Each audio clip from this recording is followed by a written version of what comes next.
Hey, hey. Okay, now we can see it. Perfect. So for those of you watching the recording, I'm not the most tech savvy, but I can still make this happen. And of course, this is the end of the slideshow. Yeah, so my name is Cameron Ripley. I am the broker owner of Purpose Home Loans, NMLS 2504166, and Vision Forward Realty, DRE 022100348. But, you know, we like putting these seminars on because I have found that there are a lot of people out there that may not understand, the home buying process purpose, or when they start to look at some of the numbers. I think there's just a lot of misconceptions where people get really confused. Because I hear a lot of first-time home buyers, and that's why this seminar is great for first-time home buyers to seasoned investors looking for good strategies, because the concepts still end up being the same, right? If I'm a first-time home buyer, a lot of times I hear people say, well, purchasing a house, why would I rent a house and pay someone else's mortgage when I can pay it for my own? I paid on my own house, but the problem is when interest rates are so significantly higher than most rental rates, it starts to not make sense. So then people say, "Oh, well, I might as well rent a house and save up money." But what they forget is appreciation, and they forget that values tend to go up over time. So even though you're saving money, you're actually losing out because values just keep going up, and so the barrier to enter just it gets worse and worse and worse. So obviously, you can take different strategies, right? You could rent a small apartment and suffer a little bit longer to really save up enough, which is what I did. I didn't want to have to get a roommate, but I got a roommate. I went from spending 2,000 a month for a house to getting a small apartment with a roommate and spending 700, and that saved up enough at least to buy my first house. And then, once you buy your first house, even though my monthly payment went from $700 a month to 2,600 a month, values keep going up every year. And so I have never set aside 7% of my total income every year, but at the same time I've built up 7% of equity every single year.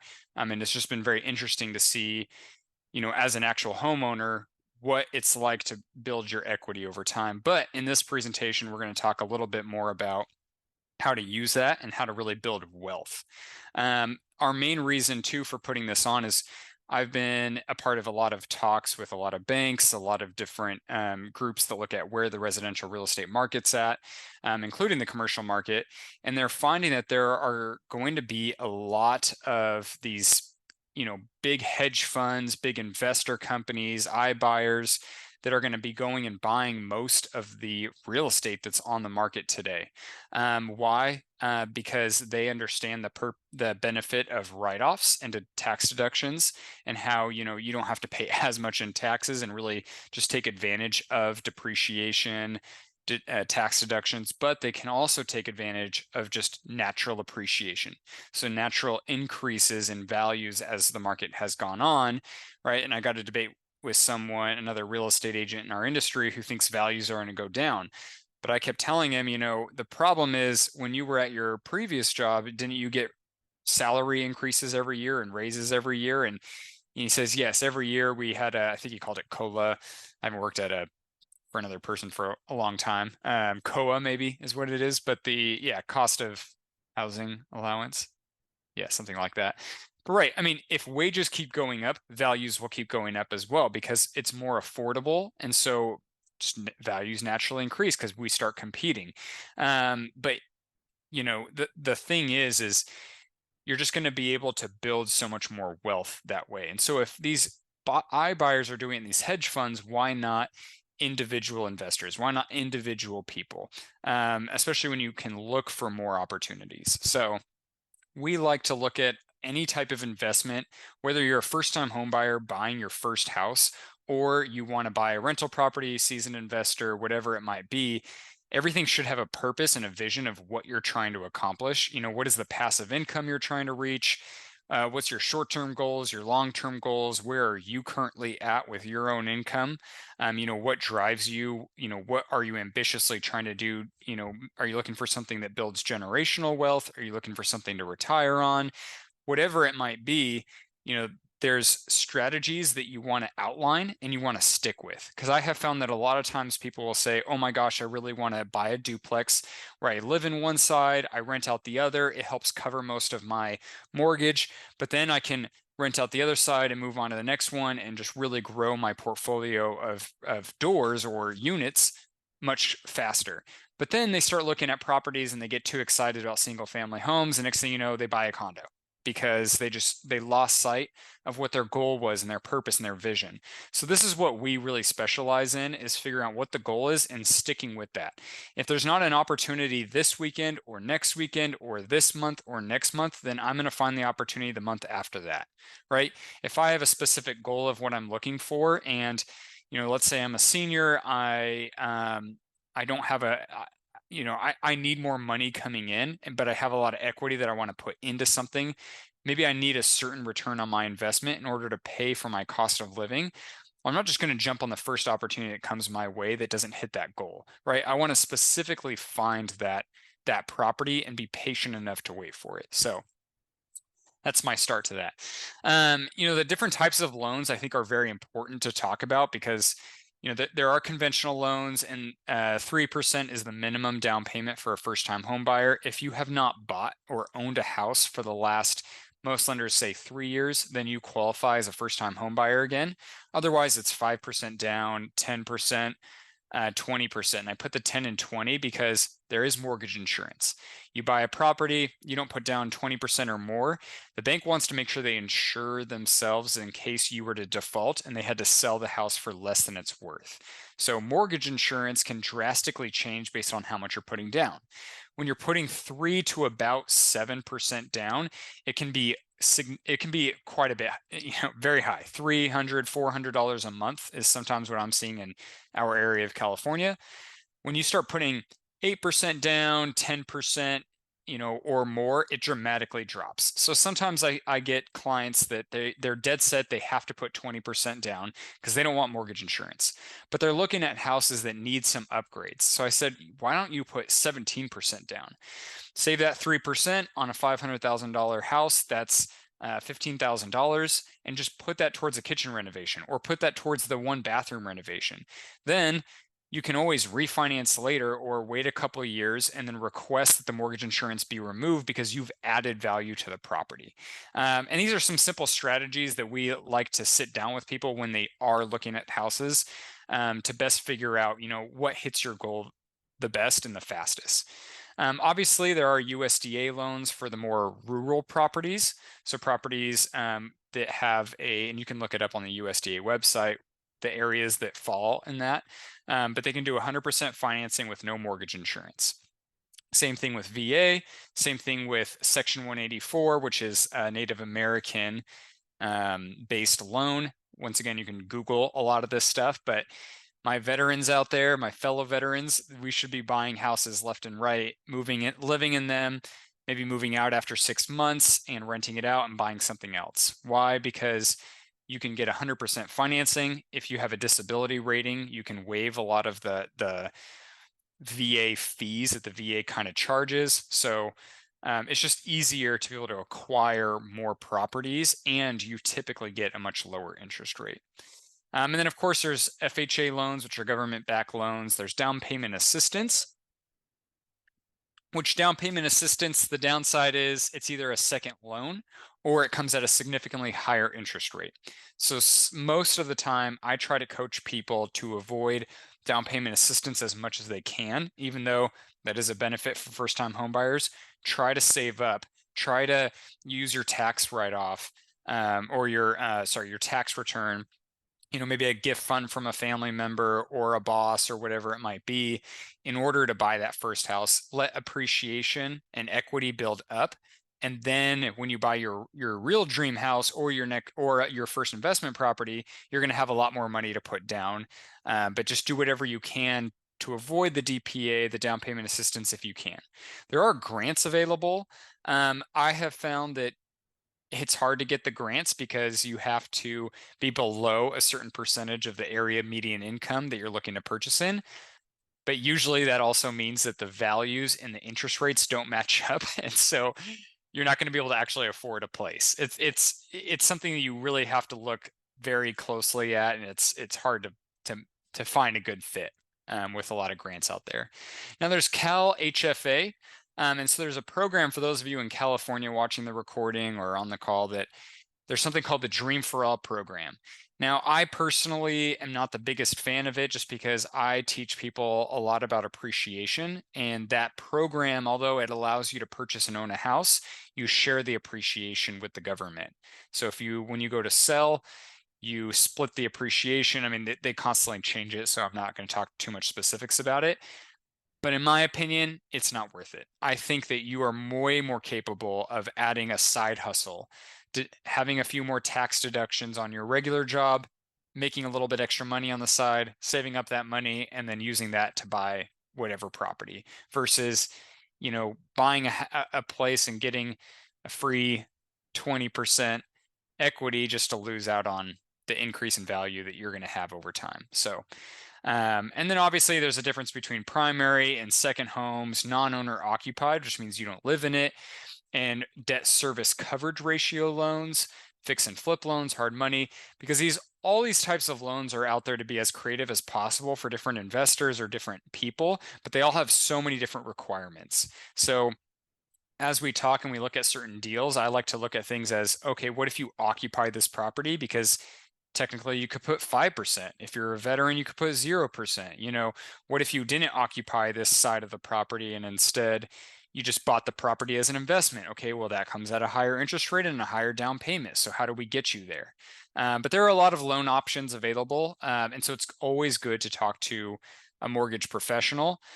Specifically, I think a broker, because they're going to have options out there to fit any type of situation you find. Because you may find an investment opportunity that isn't super cookie cutter, but it's a great investment opportunity, and you don't want to have to be going to so many different people that you don't necessarily trust, know, or work with all the time. So stick with one person, and they can probably help you out the most.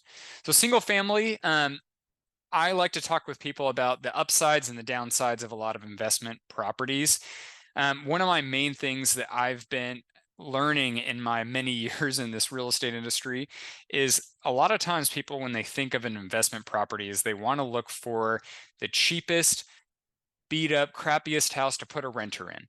And I don't understand that concept. And I'm going to explain why as we go in more detail. But I mean, ideally, just because something is super cheap does not mean it's the best opportunity, right? When we look at investment properties for a lot of our clients, we analyze more than just, hey, is this the cheapest deal that's out there?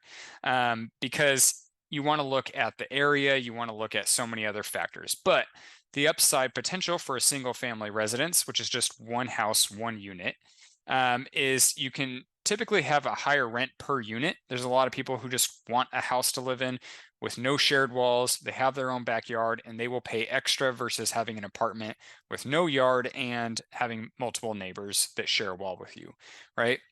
You have a higher buyer pool whenever you're liquidating.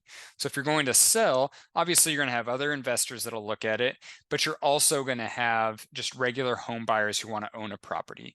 It always has steady appreciation. Currently in our area of California, we're at a little over 7% appreciation. I like to factor in inflation into that and deduct it.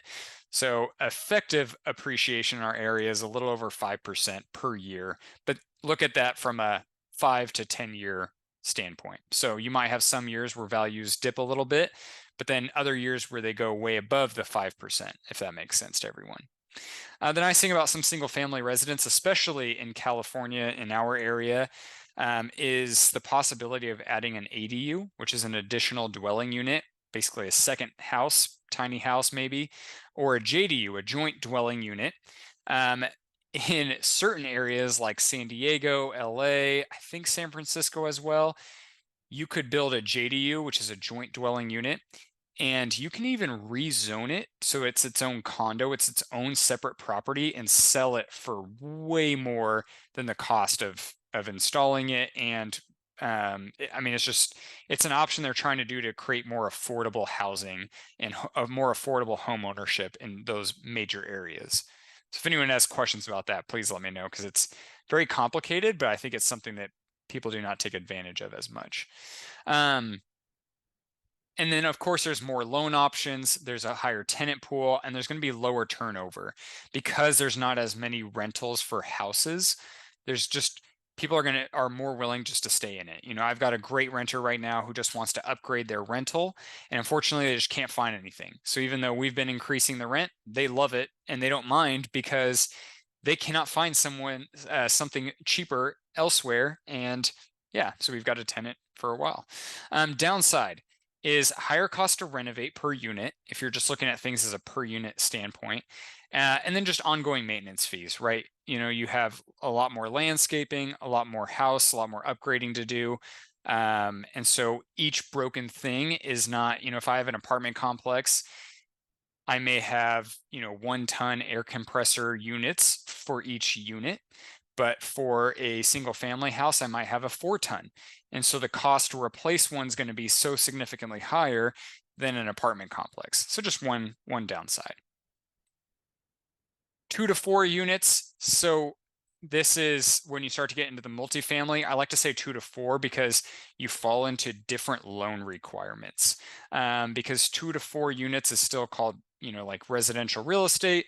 So if I go to occupy one of the units, I can take advantage of 5% down payment, and I can use the rental income from the other 3 or other unit, whichever, duplex, triplex, quadplex you're looking for, to qualify and fit into my income. So I have borrowers that make, 3,000 a month, 4,000 a month, 5,000 a month. They really cannot afford to buy a regular single family house right now, but there are duplexes on the market that they can buy, put 5% down, and use that rental income from the other side because there's already a tenant in place to help cover that difference that they need in their debt to income ratio, in order to qualify for the loan. So they're able to buy a property, even though they don't like the idea and may not like the idea of having to share a wall with someone else. It still is a property that holds a ton of value. And the nice thing about these multi-units is you control the appreciation a little bit more. When you can increase the rents, you control the value increase. So you can force appreciation versus, if I have a single family house, even though I rent it out, I still cannot force appreciation as much, but appreciation does happen. So let's say I've got a 4 unit complex. Every time someone moves out, I fully renovate it and then jack up the rent way more because it's a fully renovated unit. Now my value has grown exponentially because let's say there's another investor somewhere else who just wants to put money into something and have a return on their investment. They will pay more because of how well it's producing. Downside in our area of California is significantly lower of an inventory for these deals. My other thing that I have found is when you're purchasing these deals, we have a lot of real estate agents that just don't understand how to market them and how to price it out. And what I mean is most people are not just going to pay cash for it. And I think that there are a lot of investment opportunities out there where they're not renovated, they're not well maintained, but they're a duplex and they price it as if an investor were to come and pay cash for it.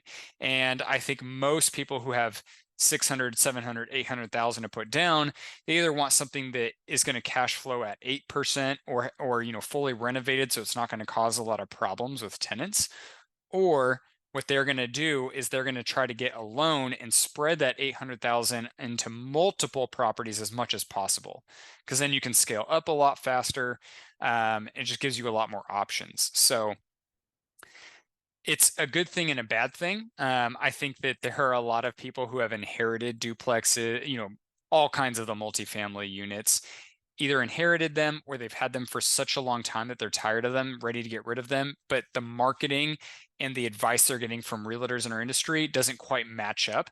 And so it is a good opportunity for new investors, seasoned investors to come in, make their offers, explain why. Because when you explain why to the agent, they'll explain why to the seller and say, hey, if this person wants a loan, their minimum requirements 15% down. They're putting 15% down, but they have to have a debt service coverage ratio of 1.25, which is for every dollar, for every dollar of the monthly loan balance that they're paying, they need to be making the property has to be making $1.25 for every dollar on top of that. So your property is way overpriced. But I think it definitely opens the door for a lot of opportunities because there are a lot of properties that I've been seeing that sit on the market for a long time. And then finally they go into contract and they sell. And I look at what they sell for and I'm like, see, that matches with where loan requirements are at in today's market. So they do end up reducing their price. And you end up not necessarily getting a good deal, but you get a good investment property. 5 units and beyond, you enter into where it is now not really residential, and so the loans completely change. There are some lenders that will allow you to put minimum of 10% down, but most it's about 15% or higher. And then the nice thing about these is usually they're cash flowing a lot more, and so it's a lot easier to use a debt service coverage ratio, which means you don't have to use any of your own income to qualify. I don't talk a lot about commercial properties because commercial properties are in such decline that they will still not only do the debt service coverage ratio, but require you to qualify on your own income as well.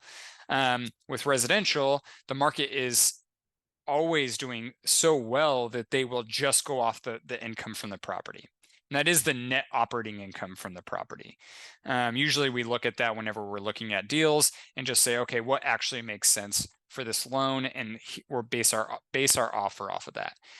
The great thing about the more units, so the more doors, is the more upside potential, right? If I increase rents at 3% every year, which is pretty standard for our area, 3%, I can force appreciation a lot faster with the more units I have. Because if someone's paying $1,700 a month, 1,500, 2,000, let's say it's 2,000, that's what, $60 a month extra each year. That's not that's not breaking the bank that much, right? But when I do that for 5 units that are all paying that, that's a huge increase in my total net operating income, which means my value dramatically goes up. And this is how we build wealth, right? Wealth is, your assets versus liabilities. So, and then syndications and real estate funds. So a lot of times people say, well, I want to go on something with friends and family. If it's you and one other person on a loan purchasing a property, that's one thing, right? And we're buying it together, but I think when you start to add in, not when I think, when you start to add in a lot of people, even if it is friends or family, it becomes a syndication, and there's certain laws with that. You have to follow the Securities and Exchange Commission regulations. You have to hire a syndication attorney. People have to be accredited investors in order to invest, right? Accredited investor is my net operating income is 200,000, or sorry, my net income every year is 200,000 plus for the last 2 consecutive years. Or I go and I study and I take a test to get something called a Series 65 license. I'm not really a financial advisor, but I become an educated investor, which makes me an accredited investor. So we, as Vision Forward Realty, our brokerage is actually in the next 6 months putting together some real estate funds. And so we're trying to help people get educated that, hey, there is a way to become an accredited investor and invest in, bigger opportunities with a group of people and cut out the bank. But you want to start the process now to become that accredited investor. The test actually really isn't too hard. You do want to study a little bit for that. Some simple terms I like to go over is, equity gains, growing equity in your equity position and how to leverage that is something that is a great strategy for building wealth, right? I can save up money in a savings account, but that can only go so far. If I save up money and I own property where I grow the value, I can either borrow against that value to buy my next property, or I could sell it and do a 1031 exchange, which means I defer all of the income tax that I would get and buy my next property. So this is how people scale up and get more properties. And of course, appreciation and adding value. If I look at a deal, I want to say, okay, even though what's my ability to add value? How much do I think it's going to cost to add value to the property? But how much more of an increase in value would I have? Like when we look at investment properties, I looked at a duplex recently. Neither side was renovated. So I said, they're renting each side out for $1,500 a month. There is another unit across the way that is fully renovated, selling at $2,200 per month. Yeah, 22 or 20, yeah, $2,200 per month, but it was fully renovated. So we did the math on the cost, but we did the math on the increase in value that property sold for with renovated units and that much higher of rent. And so it just made total sense. And I'm going to go over some examples of that as well. Okay, choosing the market. So this is my favorite part of this specific presentation because all the time I get people who say, why would you invest and buy in California? And it cracks me up because whether you're a first-time home buyer or you're buying an investment property, it doesn't matter. Everyone complains in other states about Californians coming in and paying cash. In my area, the Greater Sacramento area, we complain about the San Francisco and LA buyers coming and paying cash in our area and having to compete with them. But at the end of the day, there's a reason why we're competing. It's not because those people just saved up a ton of money. It's because they bought expensive properties. And when you have a property appreciating at 5% and it's starting off at $1 million, that's much bigger increases in value as years go on. You buy a $12,000, $15,000 house in the middle of nowhere, America, 5% appreciation on that only goes up so far. But do the values really go up? So I've also known of a few, they call them turnkey investment groups and property management companies that swore appreciation in Kentucky, a certain city in Kentucky. It was all these new builds, right? So investors came in, they bought these really cheap houses, but what they never looked at was the job market. They never looked at the unemployment rate, new job rate, right? They never looked at, is the median area income increasing, decreasing, or is it just staying stagnant and not moving at all? How's the local business growth? Are there new employers coming in? Are there new jobs coming in? And what type of jobs are coming in? Are the majority of people getting labor jobs and the area median income labor employment is 50-60% of the area median income? So let's take Sacramento, or sorry, Roseville, town I live in. 100% of the area median income is about 90 something thousand as of right now when you look on certain government websites. So when you look at jobs in our area, what jobs pay that, and what people who live in Roseville, who make up the majority of those jobs. So let's say healthcare jobs, which this is true in Roseville and Sacramento, make up the majority of jobs that people are working in our area. Healthcare jobs also usually range from 80% to 100 and plus past of the area median income, which just means you have higher potential. I'm kind of sounding nerdy, but that means that your market has greater potential for constant increases in value for property because there's going to be more desire and more ability for people to pay for the increases in property. When I looked at these areas in Kentucky, I'm just using Kentucky as an example because I know of one that did this. Their job market, their median area income was actually in decline. Their job and employment rates were, the unemployment rate was increasing every year, and the new job rate wasn't growing at a rate like most other markets should be growing in. So when you look at it reasonably, values should not be increasing because people cannot afford the increase. Hopefully that makes sense to a lot of people, but it's an easy way to look at something and avoid, hey, how do I pick? Like, should I be picking something that's super cheap in the middle of nowhere just because it's cheap and it's my first investment opportunity? Or should I maybe save a little bit more and buy in a better market because I know that I'm hedging my bet, that it's in making a more educated bet that my investment's going to pay off, right? I get a lot of people who ask, well, aren't prices going to drop? Well, this is why we spend time looking at this kind of stuff, because you can reasonably dictate and predict if prices and values will drop because of this kind of stuff. Okay, now for the deals. So everything I said is going to be easily explained when we look at a lot of these deals. Now, this is a property that's currently on the market. 7760 and 7762 Leolana Way in Citrus Heights. They're asking $594,000. Um, I had other pictures of this property where it isn't really renovated, but it's still move-in ready.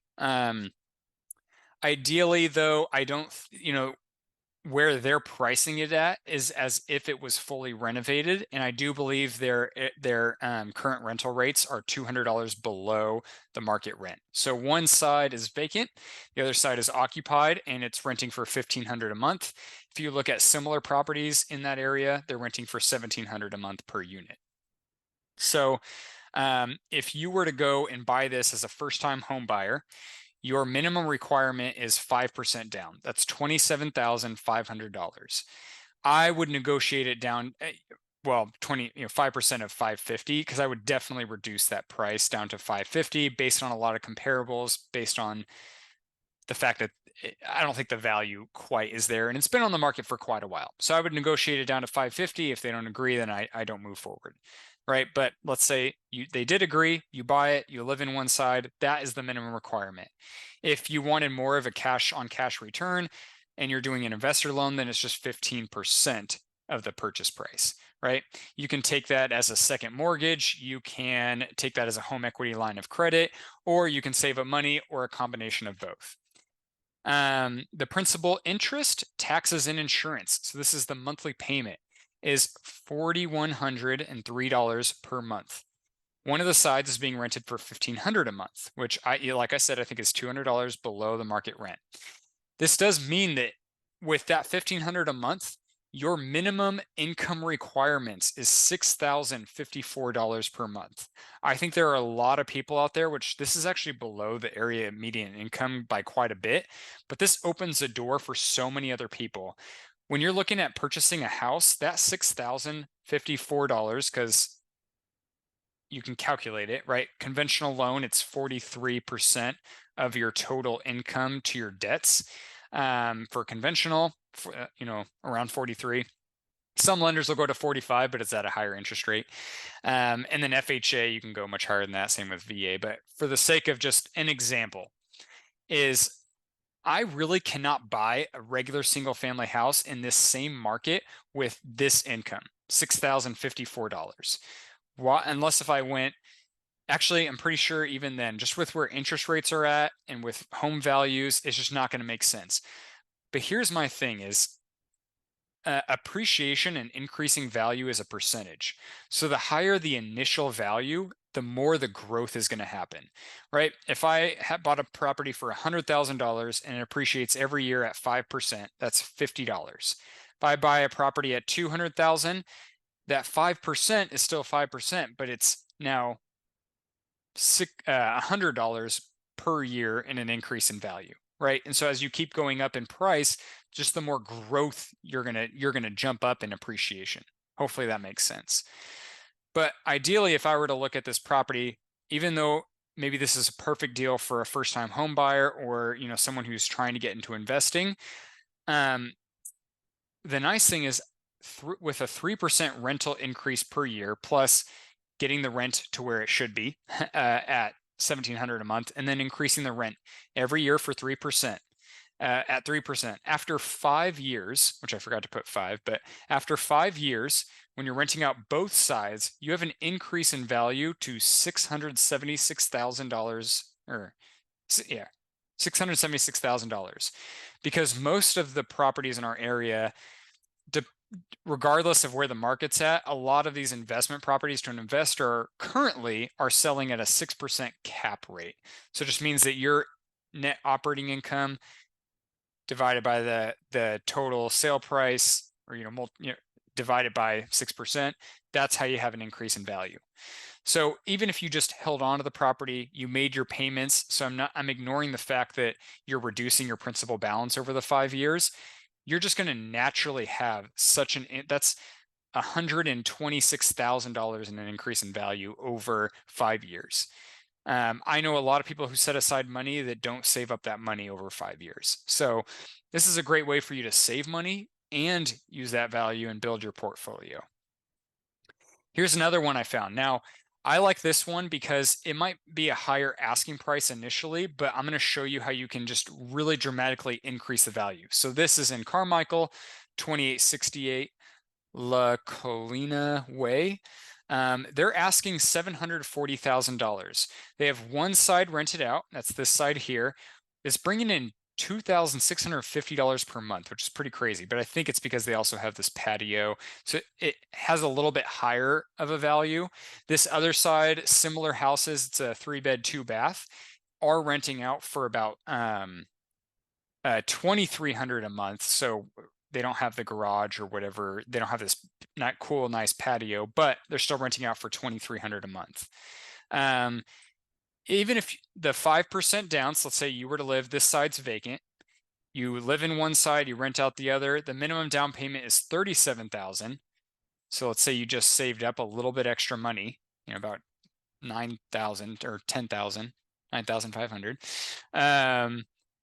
Yeah, you saved up a little bit of extra money, you bought this house, your principal, interest, taxes, and insurance payment is going to be 5,000 roughly, right? This is just an estimate, $5,521 per month.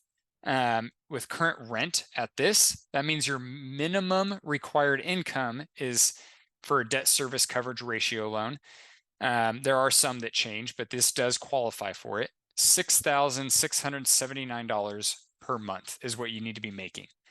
So if you were making this much per month, 6,600, there's no way you can buy just a regular single family house for 740,000, only putting 37,000 down. This is a way to buy this house while doing that. The nice thing about it is over time, you increase the rent by 3%, rent out both sides. With that combined income, you have a value increase to $928,204. Not going to waste all the time doing all the math, but remember, an increase is per year added on, right? But that's such a big jump, right? This is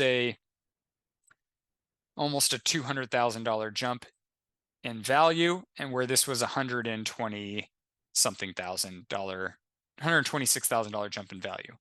So even though, I get sometimes people will say, hey, it's my first time buying an investment property, I think I want to start with like a mobile home or something, and I always ask why, and they say, oh, because it's just cheaper, and so I feel like it's going to be a good start. I actually think this is a good start because it's less risky. You have more of the monthly payment being covered by the other tenant. It's going to give you a lot more growth as time goes on. That mobile home, you never know the rental buyer pool. You never know the buyer pool. A property like this, you increase the rent over time. Your buyer pool is going to go up because more people can also afford this. All right. This is how you also go from a property like that, where you rent out both sides and you either borrow against this equity or do a 1031 exchange and sell it. And here is or that first property. And here is a triplex, right? I think this is a triplex. Or is this a quad? This is a triplex. So this is 2860. Oh, dang, I put the wrong address. This is also in Carmichael. But they're asking 850,000. I actually think their value is pretty spot on. That means if you were to buy this as an investment opportunity, since only one side is vacant, technically you could occupy that side, but you can't put 5% down in our area because it becomes a jumbo loan. So I'm just looking at this one as if it was an investment property. So 15, let me move our faces. 15% down, 127,500. So we go back to that first duplex, you sell that, do a 1031 exchange, now you can buy this property. The principal, interest, taxes, and insurance, which remember, always seek out a CPA because I'm not a CPA to confirm this, but your interest and your taxes are tax deductible. Some will say that your insurance is tax deductible on certain multifamilies because it's almost like a business expense. So not only are you lowering your tax basis from your regular job, but you're also, right, we factor this in. So that's going to be around $5,744 per month. The current rent, one unit's vacant, is $4,345 per month. That ratio still qualifies for a debt service coverage ratio, where all you need, the minimum income requirement would be $3,331 per month.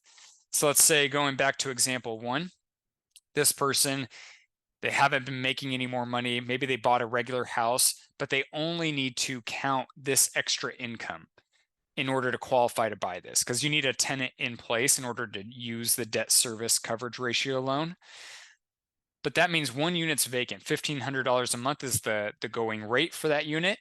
You add that on, you increase the rent 3% per year, rent out all the units. Your new estimated value after 5 years is $1,129,000.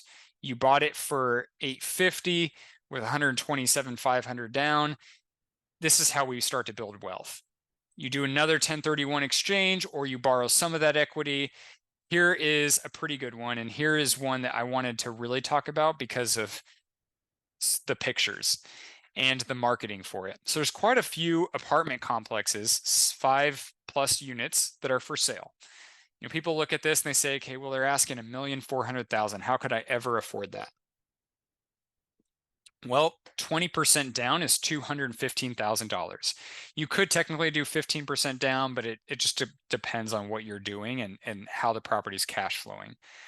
I look at this as, if I were to get a loan on this property, my minimum debt service coverage ratio loan is going to require a 1.25%, 1.25 ratio. And I think that they're way overpriced. I looked this property up. They bought it a long time ago, and I'm pretty sure someone else inherited the property. They took pictures with their cell phone. That's why this picture is a little more awkward looking. They had no description. I'm not trying to knock the agent in any way, but they also did not calculate the gross income. It's just not marketed very well. And so I think there's a lot of room. There should be a lot of room to negotiate, because people are not going to be able to get a loan for this. And I have seen so many properties that I've looked at just like this sell for much less because it fit within a ratio. So if I'm putting 20% down, just for the sake of this example, 215,000, I need to get the property down to $1,075,000. Now, if this was my client trying to buy this, I would look at many properties like this and submit many offers on them to get one to agree and understand that my loan requires a 1.25 ratio, and their current rent is not matching their price for that. They might think that that's what they want, but this is a loan is not going to support that. So their current rents right now are $7,125 a month. The principal and interest, because with some of these units, some of the lenders that I have will only look at principal and interest, not taxes and insurance as well, because you can deduct that, is what they say. So the ratio can be, it helps support your ratio. Now you're cash flowing on these properties too. So you don't need any outside income, right? You literally sold off this property. Maybe you waited a couple more years on this property, whatever it might be, or you use the equity from this property and you upped it to a 6-unit property.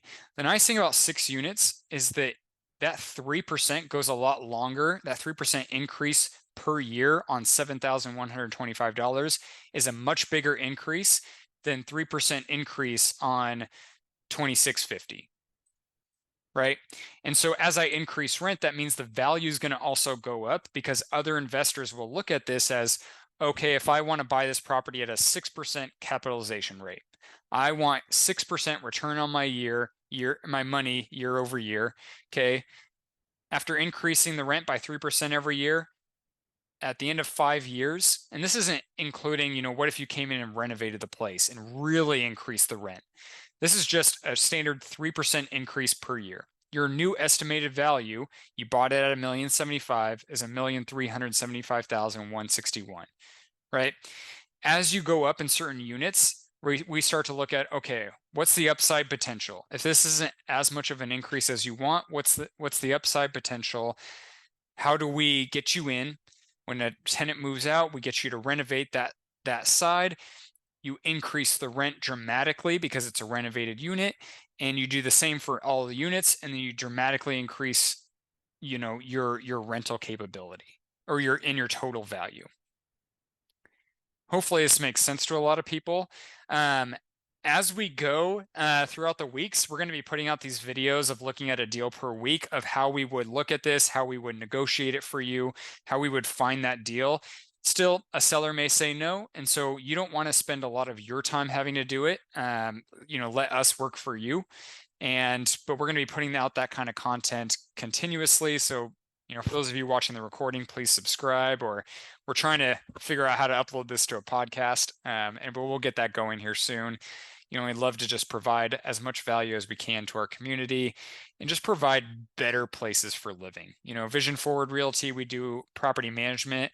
We either do free property management for those of us who use us to buy or sell, and it's a lot more hands off for us, but we use our systems and our software to help you for free. Or we do it for a fee, but we really like to add value to properties and just create better living spaces for people. I have found in California, a lot of landlords are nervous to have rentals, but they hear all the horror stories. Honestly, when I started getting into property management, I found that the more people had problems with tenants, it was whenever they had a house that they didn't even care about. So it was never updated, everything was breaking all the time, and they didn't do any pre screening for the tenant. I have found since doing property management, it's not a 100% guarantee, but it happens more often than not that when we pre screen the tenant properly, when we upgrade the property so there aren't as many issues with it, it just becomes more of a passive investment than an active investment. When you do cheap renovations here and there, it just, there's more wear and tear on that stuff and there's more complaints about it. And then purpose home loans, we're here to create all kinds of, structuring any kind of deal. This is where I really specialize in, and we have a lot of lenders that specialize in this stuff as well. So, yeah, thanks for listening in and join us on the next video.